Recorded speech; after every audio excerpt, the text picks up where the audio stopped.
The human finally revealed his true power, leaving the alien queen with no choice. Part 1. The quiet man in the room. The station was huge. It floated in dark space like a small moon made of metal and light. Inside it, hundreds of corridors ran in every direction.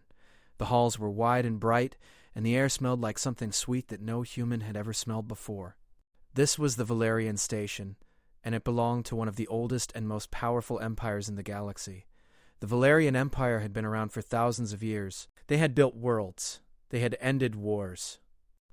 And they had never, not once, looked at humanity and thought they were anything more than a small and unimportant species from a single blue planet.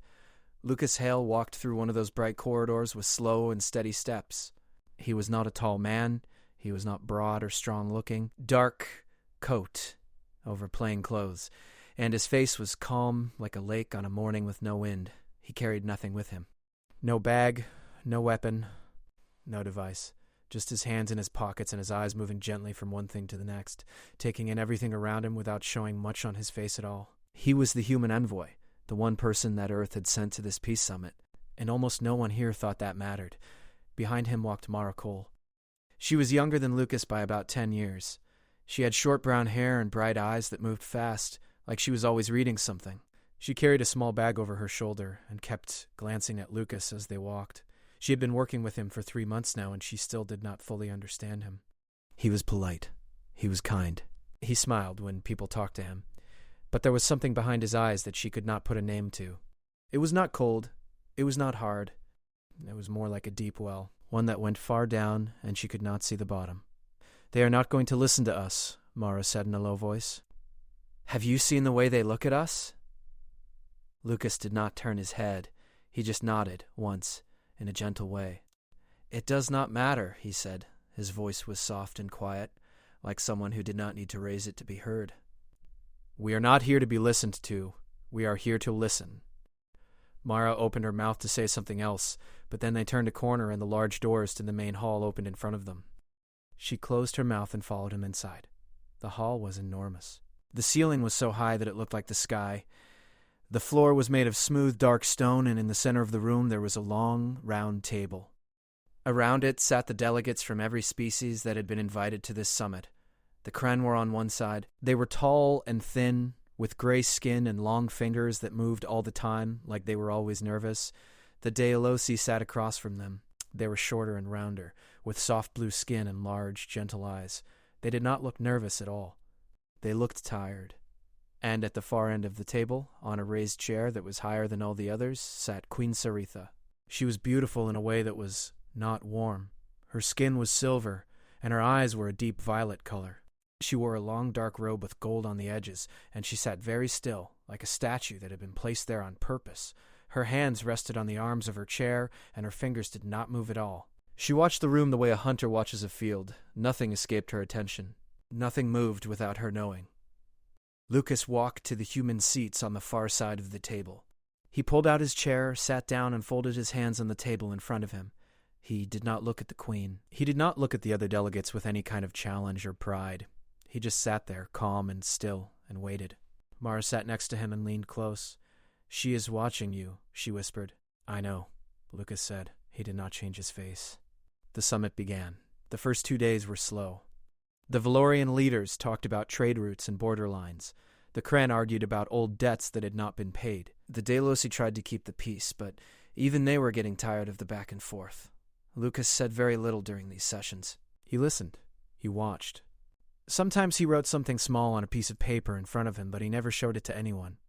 Mara noticed that every time a delegate said something important, Lucas would look at someone else in the room.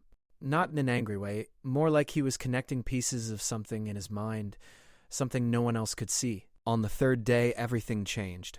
It started with the Kren. Their head delegate, a tall gray figure named Veron, stood up in the middle of a quiet moment and pointed one long finger at the Dealosi table. His voice was loud and sharp, like a blade hitting stone. "You broke the agreement," Veron said. "You took what was not yours. The trade lines you signed were a lie from the start." The Dealosi leader, a calm and round figure named Sorel, stood up too. His blue face turned a darker shade. "That is not true," he said. "We honored every word." And then the room broke apart. Voices came from every direction. The Kren delegates were shouting. The Daelosi were shouting back. Some of the smaller species stood up from their chairs. Others leaned back and looked at Queen Seritha, waiting for her to stop it. But Seritha just sat there. She watched. Her violet eyes moved from one side of the room to the other. She let it happen. Mara felt her heart beat fast. She looked at Lucas. He was still sitting down. His hands were still folded. His face had not changed at all. He looked like he was watching rain fall outside a window. Then, slowly, Lucas stood up. He did not slam his hands on the table. He did not raise his voice. He just stood, and he spoke. His words were not loud, but somehow every single being in the room heard them. It was like the noise in the hall simply stopped on its own, and his voice filled the empty space. The trade lines were changed 6 months ago, Lucas said. Both sides signed the new version. The paper is in room 4, shelf 3, box 9. Anyone can go and read it. The room went silent. No one moved. No one spoke. The Kren delegate, Varen, opened his mouth, then closed it. The Daelosi leader, Sorel, sat back down slowly. Every pair of eyes in the room turned to Lucas for just one moment, and then turned away, as if looking at him too long made them feel something they did not want to feel. Lucas sat back down. He folded his hands again. He said nothing more. Mara stared at him. She had not known about that paper. She had not known about that room or that shelf. How did he know? How did he know something like that, and say it at exactly the right moment in exactly the right way? At the far end of the table, Queen Seritha had not moved. Her hands were still on the arms of her chair. Her face was still calm. But something had shifted in her violet eyes. Something small and quiet, like a single crack in a wall that had stood for a very long time. She looked at Lucas Hale, and for the first time in more years than she could remember, Queen Seritha of the Valorian Empire felt something that she had not felt in a very long time. She felt uncertain. The human finally revealed his true power, leaving the alien queen with no choice. Part 2. The threads he pulls. Queen Seritha did not sleep that night. She sat alone in her private room on the station, and she looked out of the wide glass window at the stars. The dark of space was quiet and still, but her mind was not. She kept going back to that moment in the hall, the way the room had gone silent, the way Lucas Hale had spoken without raising his voice, and yet every single being had heard him, the way he had known about that paper, the way he had stopped a fight without a single angry word. It bothered her, and Seritha did not like being bothered. In the morning, she called for Torrin Vale. He was her chief advisor, a tall and sharp-looking Valerian with dark hair and careful eyes. He had served her for many years, and she trusted him more than almost anyone in the Empire. He walked into her room and stood straight, waiting. "Watch the human," Seritha said. She did not look away from the window, the one called Lucas. "I want to know everything. Who he talks to, what he says when he thinks no one is listening. I want to know how he knew about that paper." Torrin nodded. "And if he does something we do not like?" Seritha was quiet for a moment. Then she said, "Do nothing. Just watch. I want to understand him first."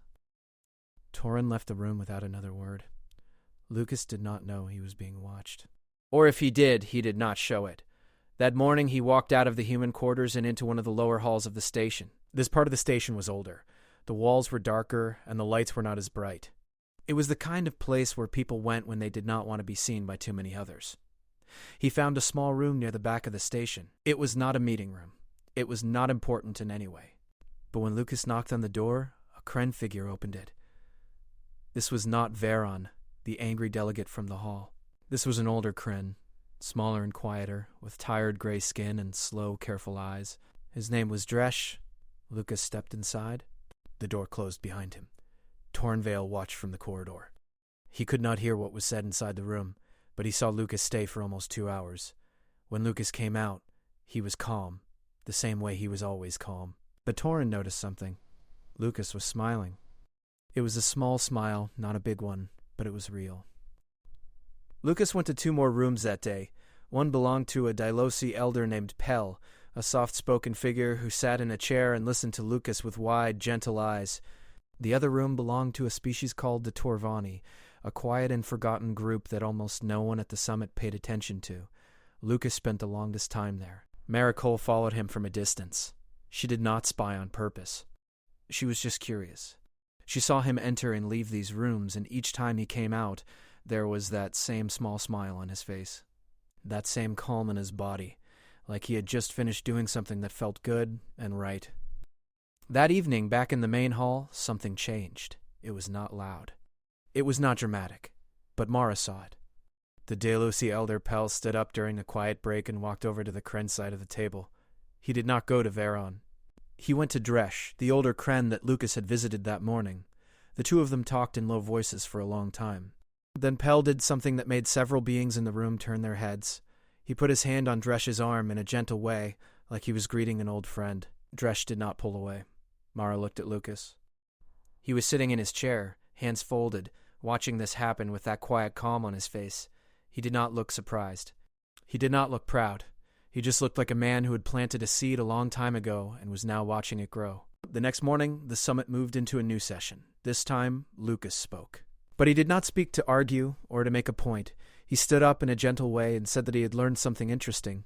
He said that long before the Valerian Empire had become great, there was an old alliance between many of the species in the room.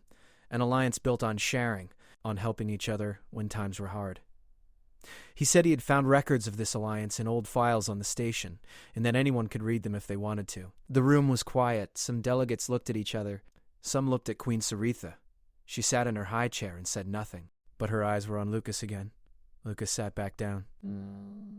He did not push. He did not say anything else. He just let the words sit in the room, like a stone dropped into still water. The ripples would spread on their own. That afternoon, Calder Voss made his move. Voss was a Valorian general. He was not at the summit as a delegate. He was there as part of the station's security. He was a large figure with hard eyes and a jaw that looked like it was made of stone. He did not like humans. He did not like the idea that a small and quiet man from Earth could sit at the same table as the great leaders of the galaxy. It made him angry in a way that burned deep inside him. Voss went to a private channel on the station and sent a message to several delegates. The message said that humans were secretly building weapons. It said that Earth had been planning something for years. It said that Lucas Hale was not a diplomat at all. He was a spy. The message spread fast. Within an hour, it was on every screen in the station. Delegates who had been calm and open now looked at Lucas with fear and suspicion. The Kren delegates stood up from their seats. The smaller species moved away from the human side of the table. The hall filled with noise and worry. Mara felt her stomach drop. She looked at Lucas, ready to see panic or anger on his face, but there was nothing. He was calm. He was still. He read the message on the screen in front of him, and then he stood up. The room did not go silent this time. Not at first. But Lucas waited. He stood there, patient and still, and after a few moments the noise faded on its own, the way a fire dies down when no one adds wood to it. Then he spoke. "We have nothing to hide," he said. His voice was soft, but every being in the room heard it again. "Send anyone you want to any human ship, any base, any place on Earth. Open every door. Look at everything. We will not stop you. We will not close a single door. You are welcome to see everything we have." The room was completely silent now. It was not the words themselves that stopped the noise. It was the way he said them. There was no anger in his voice, no shame, no trick. He said it the way someone says the sky is blue, like it was the most simple and honest thing in the world. One by one, the delegates looked at each other. Some of them nodded, some of them sat back down. The fear in the room did not disappear all at once, but it began to shrink. Like ice in the sun, it melted slowly, quietly, without anyone quite noticing the moment it was gone. Calder Voss watched from the back of the hall. His hard eyes were fixed on Lucas.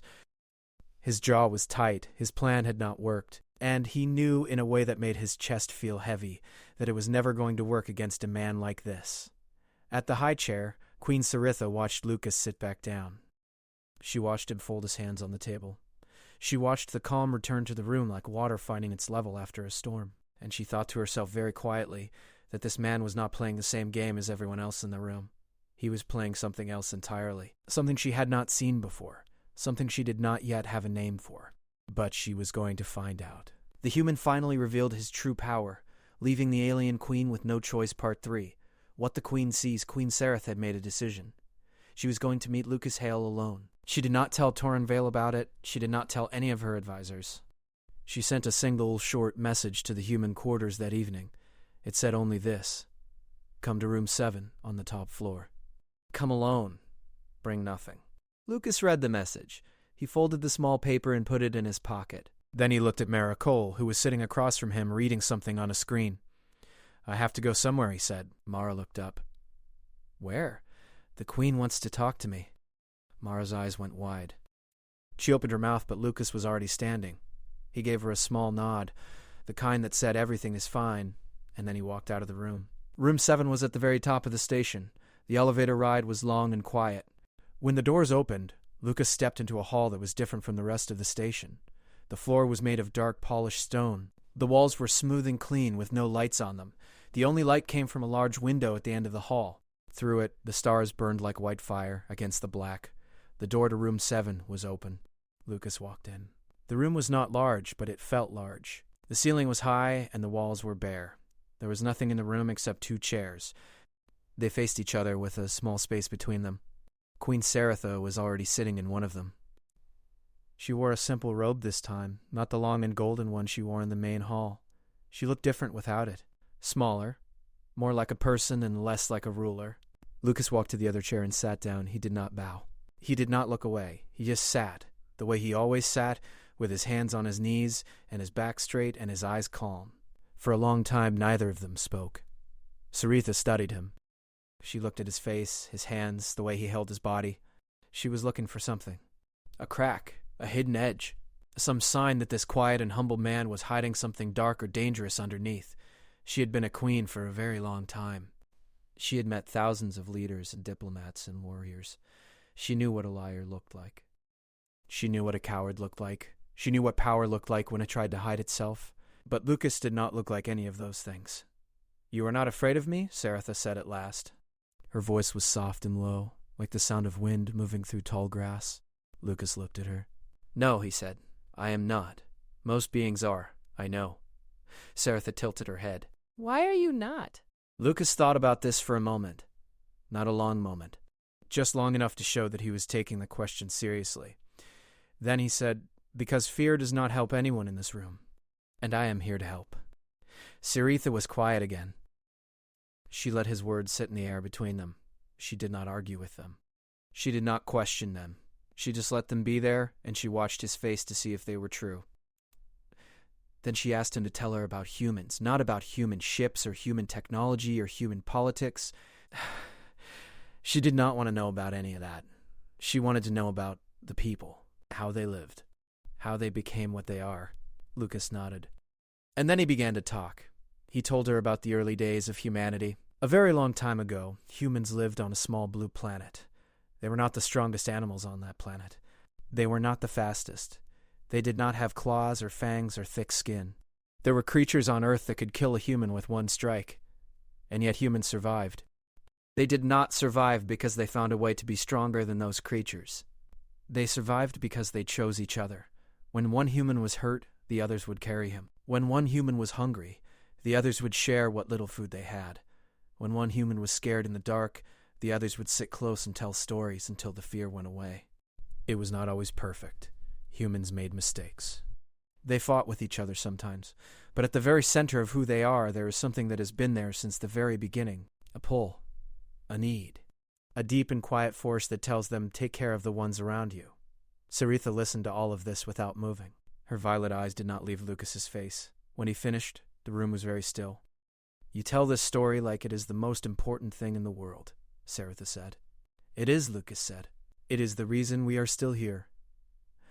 Saritha looked at him for a long time after that. Then she nodded, once, and said nothing more.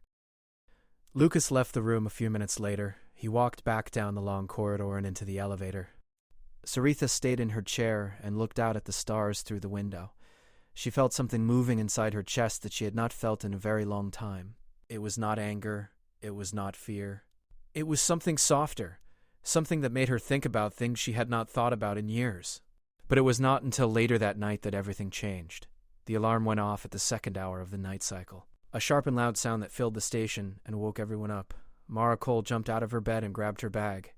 She ran into the corridor and found other delegates already moving in a panic. A Velarian guard was shouting something in his own language, but Mara could not understand it. Then she saw Torrin Vale. He was walking fast down the hall, and his face was tight with worry. "What happened?" Mara asked. Torrin looked at her. "A child is missing," he said. "A Delosi child. She was with her mother in the East Wing. She walked out of the room, and now no one can find her." Mara felt her heart sink. The station was enormous. There were hundreds of rooms and corridors and dark spaces where a small child could hide or get lost. Valerian security teams spread out across the station in groups of 4. They had tools that could scan for heat and movement. They searched for 2 hours. Then 3. The mother of the child, a young Dealosi woman named Kale, sat in the main hall and cried in a quiet and broken way that made every being in the room feel heavy inside. No one found the child. At the 4th hour, Lucas walked into the main hall. He had been listening from outside the whole time. Mara saw him standing near the door, his hands in his pockets, his face calm but his eyes sharp. He watched Kale cry. He watched the security teams come back empty-handed. He watched the fear and the sadness fill the room like water filling a bowl. Then he walked up to Torrin Vale and said something quiet. Torrin looked at him with a strange expression, like he did not know whether to laugh or to be angry. But then he nodded. Lucas turned and walked out of the hall alone. No one followed him. No one told him where to go.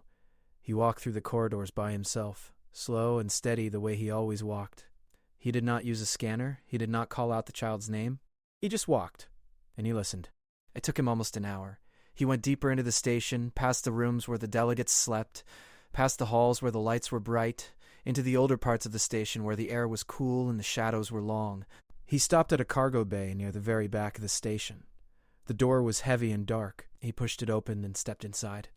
The room was full of large metal boxes stacked high. It was dark and cold, and there, behind the last stack of boxes, curled up on the floor with her arms around her knees, was the Dealosi child. She was small. Her blue skin was pale, and her large eyes were red from crying. When she saw Lucas, she pressed herself back against the wall. Her whole body was shaking. Lucas did not move fast, did not reach for her. He did not say anything at first. He just sat down on the floor, right there in the dark, about 3 steps away from her. He sat cross-legged, and he put his hands on his knees, and he was still. For a long time, the only sound was the child's breathing. Then Lucas began to talk. He talked in a very soft voice. He did not talk about anything important. He talked about small things, about the color of the sky on Earth in the morning, about the sound that rain makes when it falls on water, about how sometimes when you are scared, the best thing to do is just sit and breathe and wait for the fear to get smaller on its own. The child stopped shaking. Slowly, very slowly, she uncurled her arms. She looked at Lucas with her big wet eyes. Lucas smiled at her. It was a warm smile, a real one. He did not pick her up. He did not carry her back. He stood up and he held out his hand, and the child looked at it for a moment. Then she reached out and took it. They walked back together, hand in hand, through the quiet corridors of the station. When they came into the main hall, Kale stood up so fast her chair fell back. She ran to her daughter and held her tight, and the sound she made was not words. It was something deeper than words. Something that any being, no matter what world they came from, would understand. Lucas let go of the child's hand and stepped back. He did not stay to be thanked. He did not look for praise. He just stepped back into the shadows near the door and stood there, quiet and still. Queen Saritha watched all of this from her high chair. She watched the mother hold her child. She watched the tears on Kale's face. And she watched Lucas step back into the dark, alone, like it was the most normal thing in the world. She had spent her whole life believing that power was about control, about being stronger than everyone else, about making others bend to your will. But tonight, she saw something different, something she had no word for, something that did not bend anyone, something that did not take anything away, something that simply gave, and she understood, for the first time, that this quiet human man carried something inside him that no weapon in the galaxy could ever match. The human finally revealed his true power, leaving the alien queen with no choice. Part 4, the real threat the morning after the child was found. The station felt different. It was hard to say how. The halls looked the same, the lights were the same brightness, the air smelled the same way it always did. But something had shifted in the way the beings on the station looked at each other, the way they walked past one another in the corridors. It was like a wall that had been standing for a long time had grown a crack, and now light was coming through it. Maricole noticed it first. She was walking to the main hall when she saw a Kren delegate nod to a Delosi delegate in the corridor. Not a big nod, just a small one. But it was real, and the Delosi delegate nodded back. Mara smiled to herself and kept walking. Lucas was already in the hall when she arrived. He was sitting in his chair, hands folded, eyes calm. He looked like he had slept well. Mara sat down next to him and was about to say something when the large screens on the walls of the hall lit up at the same time. Every screen showed the same image.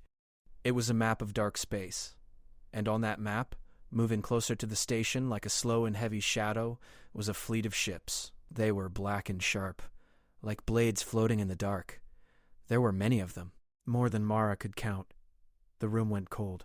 A Valerian officer walked into the hall with fast steps. His face was gray, and his hands were shaking in a way that he was trying to hide. He looked at Queen Saratha and spoke in a loud and clear voice so that everyone could hear. "Your Majesty," he said, "we have detected an unknown fleet. They are moving toward this station. They have not responded to any of our signals. At the speed they are traveling, they will reach us in less than one full day." The hall erupted. Delegates stood up from their chairs. Some shouted in their own languages, others grabbed their bags and moved toward the doors. The Kren delegates looked at each other with wide, frightened eyes. The Deolozi pressed close together, as if being near one another made them feel safer. Even the Torvani, the quiet and forgotten species that almost no one talked about, stood up and looked at the screens with fear in their small dark eyes. Queen Saratha did not move. She sat in her high chair and looked at the map on the screen. Her face was still. But her hands, the ones that usually rested so calmly on the arms of her chair, were gripping the edges now. Her fingers were white. Torrin Vale stepped close to her and spoke in a low voice. "We do not know who they are. We have no records of this species. Our scanners show that their ships are heavily armed. If they attack, we will not be able to hold them off for long." Saritha said nothing. She kept looking at the screen. The species on the fleet were called the Malachar. No one in the room had ever seen them before. No one knew where they came from or what they wanted. They had appeared from a region of space that no one had ever explored, and now they were here, and they were coming fast. Mara looked at Lucas. She expected to see fear on his face, the way it was on almost every other face in the room. But there was no fear. His eyes were on the screen, and he was watching the fleet the way he watched everything else, calm. Still, like he was reading a book. Then he stood up. The noise in the room did not stop right away this time. It took a few moments. But Lucas did not wait for silence. He just started to speak, and one by one, the voices around him quieted down until his was the only one left. "Fighting them alone will not work," he said. His voice was soft, the way it always was, but every being in the room heard it, the way they always did. "Not one of us is strong enough by ourselves, but together we might be." The room was quiet. A Kren delegate, not Varen but an older one, shook his head. "Together," he said, "we have been fighting each other for generations. You want us to trust each other now?" Lucas looked at him. Not with anger, not with judgment, just with that calm and steady gaze that made you feel like he could see something inside you that you had forgotten was there. "I am not asking you to trust each other," Lucas said. "I am asking you to trust what happens when you do." He paused. Then he said something that changed the shape of the room. "Every species here has something. Something that the others do not have. A piece of knowledge, a kind of technology, a way of seeing the world that no one else sees. If we share what we have, if we put it together, we can build something that none of us could build alone. Something strong enough to protect not just one species, but all of us." The room was very still. It was a hard thing to ask. These species had been rivals for years. Some of them had fought wars against each other. Some of them had stolen from each other. Sharing was not something that came easy to them. It felt dangerous. It felt like giving away a piece of yourself to someone who might use it against you. But Lucas did not look at them like a politician. He did not promise them anything. He did not make grand speeches. He just stood there, calm and open, and let his words do what they needed to do. And slowly, one by one, the delegates began to look at each other in a new way. The Delosi elder, Pell, was the first to speak. He stood up and said in a quiet but clear voice that the Delosi had knowledge of how to shield a structure from long-range attacks. It was old knowledge. They had not used it in a long time. But it was theirs, and if it could help, they would share it. The room was silent after he sat down. Then the old Kren delegate, Dresh, the one Lucas had visited days before, stood up. His gray hands were shaking a little, but his voice was steady. He said that the Kren had a way of reading enemy ship movements before they happened. It was a skill, not a machine, but it could be taught. One by one, more delegates stood up. Some offered technology. Some offered skills. Some offered things that no one in the room had ever heard of before. It was slow. It was not easy. There were moments when a delegate would sit back down and shake his head and say he could not do it, and Lucas would not push him. He would just wait, and sometimes, after a few minutes, that delegate would stand back up again on his own. Mara watched all of this with her hands pressed together in front of her face. She could not believe what she was seeing. These beings had been strangers to each other for so long. And now, in the shadow of something terrible, they were opening doors that had been closed for generations. Eli Grant arrived that afternoon. He was a quiet and calm human man who had been working on the station's lower levels since the summit began. He was not a diplomat. He was not a leader. He was someone who understood machines and systems in a way that few people did. Lucas had asked him to come, and Eli had come without question. Lucas introduced Eli to the alien engineers from 3 different species. He did not explain what needed to be done. He let Eli do that himself, and Eli, in his simple and steady way, began to lay out a plan. He looked at what each species had offered, and he started to see how the pieces could fit together, like a puzzle that no one had ever tried to solve before, because no one had ever put all the pieces in the same room at the same time. The work moved fast, faster than anyone expected. The engineers from different worlds worked side by side at long tables filled with screens and tools. They did not always understand each other's words, but they understood the work. And when one of them made a discovery or found a way to connect 2 pieces that did not seem like they should fit, something happened in the room. A small sound. A nod. A look that said, "Yes, that is right. Keep going." Eli stayed at the center of it all, guiding and connecting, the way a river connects 2 distant valleys. He did not take credit. He did not speak more than he needed to. He just worked, and the others worked with him, and by the end of that day, the shape of something real and strong had begun to form. Lucas watched from the edge of the room. He did not touch any of the tools. He did not solve any of the problems. He just watched. And sometimes, when a delegate looked up and seemed lost or unsure, Lucas would catch his eye and give a small nod. That was all. A nod. And the delegate would turn back to his work and keep going. Queen Saritha came down to the lower levels late that night to see what was happening. She stood at the door of the large room and watched the engineers work. She saw beings from worlds that had hated each other for years, sitting next to each other building something together. She saw Eli Grant moving between them with quiet calm. And she saw Lucas standing near the back wall, watching it all with that same soft and steady look on his face. She watched him for a long time. And she thought about what he had said in the hall. Not the words about sharing, not the words about trust, the words before that. The ones that had stopped the room cold. I am not asking you to trust each other. I am asking you to trust what happens when you do. Saritha looked at the room full of beings working side by side. She looked at the screens that showed the Malachar fleet getting closer, and she looked at Lucas Hale, the quiet human man who had done all of this without raising his voice, without using a weapon, without taking anything for himself. And for the first time, she did not feel uncertain about him. She felt something else. Something she had not felt toward another being in a very, very long time. She felt that she was seeing something true. The human finally revealed his true power, leaving the alien queen with no choice. Part 5, The Choice the Malachar, came at dawn. Not the dawn of any sun. There was no sun out here. But the station had a clock, and when that clock showed the first hour of the new day cycle, the screens in every room turned red at the same time. The fleet had arrived. It filled the space around the station like a dark cloud. The ships were silent. They did not fire. They did not move. They just hung there, hundreds of them, black and sharp against the stars, and they waited. Mara Cole stood in the main hall and looked at the screens. Her hands were not shaking. She was surprised by that. A few days ago, she might have been afraid. But something had changed inside her over the past days. She had watched Lucas work. She had watched beings who had never trusted each other sit side by side and build something together. She had seen what could happen when fear was replaced by something stronger. And now, even with that dark fleet filling the sky outside, she felt something steady in her chest, something that did not move. Lucas was already in the hall. So was Eli Grant. Eli stood near a large screen that showed the defense systems the engineers had built together. His face was calm, the way it always was. He looked at the screen, then at Lucas, and he gave one small nod. Everything was ready. The delegates were in their seats. They were quiet. Some of them looked scared, some of them looked tired. But none of them looked away from the screens. None of them tried to leave. They sat in their chairs and they watched and they waited, and they were together. Queen Saratha sat in her high chair.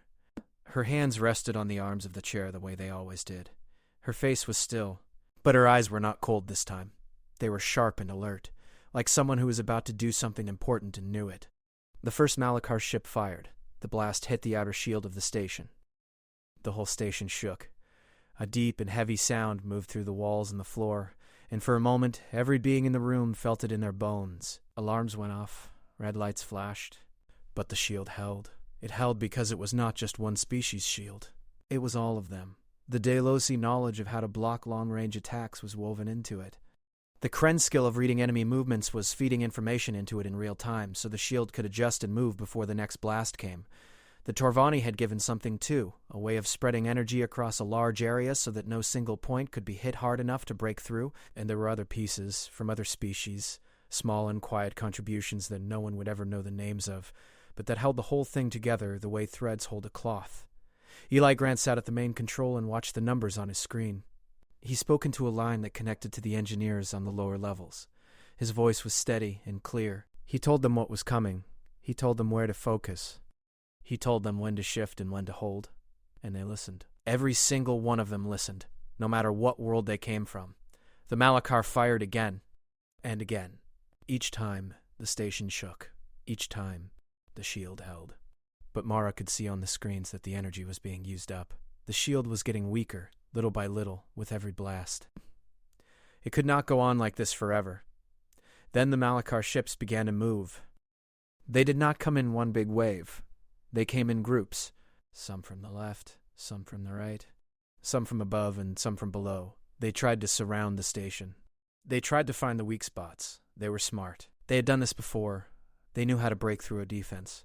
But they had never done it against a defense like this one, because for every move the Malachar made, the Kren read it before it happened. Their skill, the one that Dresh had offered to share, worked like a second set of eyes. It showed the pattern of the enemy before the enemy even knew they had a pattern, and Eli used that information to move the shield, to shift the energy to stay one step ahead. The battle went on for hours. It was not a loud battle. It was not the kind of battle where ships crash into each other and fire fills the sky. It was quiet and fast and precise. It was a battle of minds more than machines. The Malachar pushed. The station held. The Malachar changed their approach. The station changed with them. Back and forth like two sides of a river pushing against each other. And then something happened that no one expected. One of the Malachar ships stopped firing. It just stopped. It held its place in the dark, and it was still. Then another one stopped. And another. One by one, like lights being turned off in a dark room, the Malachar ships went quiet. Eli looked at his screen. His eyes went wide for the first time since the battle began. He looked at Lucas. Lucas was standing near the back of the hall. His hands were in his pockets, his face was calm. But his eyes were on the screens, watching the Malachar ships go still one by one. Mara did not understand what was happening. She looked at Lucas, then at the screens, then back at Lucas. "What is going on?" she whispered. Lucas did not answer right away. He watched for a moment longer. Then he said very quietly, "They see what we did." Mara looked at him. "What do you mean?" "They came here expecting to find species fighting each other. That is what they always find. That is how they win. They find a group that is divided, and they break them apart, one by one." Lucas paused. He looked at the screens, where the Malachar fleet was now completely still, not a single ship firing. But that is not what they found here. They found something they have never seen before. They found beings who chose to stand together, and they do not know what to do with that. The hall was silent. For a long time, no one moved. No one spoke. The screens showed the Malachar fleet hanging in the dark, still and silent like a shadow that had lost its power to frighten. Then a single message came through on the station's communication line. It was short. It was in a language that no one on the station had ever heard before. But the translation system, built by the engineers weeks ago, turned it into words that everyone could read on every screen at the same time. The message said, "We did not come here to destroy. We came here to find something worth joining." The room did not make a sound. Mara read the words again, and again. She looked around the hall at the faces of the delegates. Some of them had their mouths open. Some of them were looking at each other with an expression that Mara could not name. It was not fear. It was not anger. It was something closer to wonder.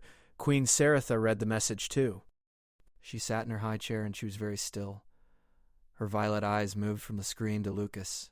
She looked at him for a long time, and then she stood up. The room watched her. No one had ever seen Saratha stand up from that chair during a session unless it was to speak something very important. She walked down from the raised platform slowly and with purpose, and she crossed the hall until she was standing in front of Lucas. He did not move. He did not bow.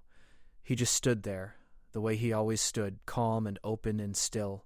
Saratha looked at him, and then she asked him the question that she had been carrying inside her since the very first day of the summit. "Tell me," she said. Her voice was low and quiet, but every being in the room heard it. "What is your true power? What is it that you carry that no one else in this room carries? What is it that made all of this possible?" Lucas looked at her. He did not smile. He did not look proud. He just looked at her the way he looked at everything, with that calm and deep gaze that made you feel like he could see something true inside you. And then he spoke. "The greatest power a being can have," he said, "is the ability to make others believe that they are worth standing beside." The hall was completely silent. Saratha held his gaze for a long moment. Then something changed in her face. It was small, it was quiet, but it was real. The wall that she had carried inside her for so many years, the one that said power was about control, about strength, about being above everyone else, that wall did not break all at once, but it cracked, wide open, and the light that came through it was warm. She turned to face the hall. Every delegate was watching her. Every screen was still. The Malachar fleet floated silently outside, waiting. Saratha spoke. Her voice was clear and strong, the way a queen's voice should be. "Humanity will have a seat at the Galactic Council," she said. "Not as guests. Not as visitors. As equals." The room was quiet for one more moment, and then something began. It started small. A nod from the Delosi elder, Pel.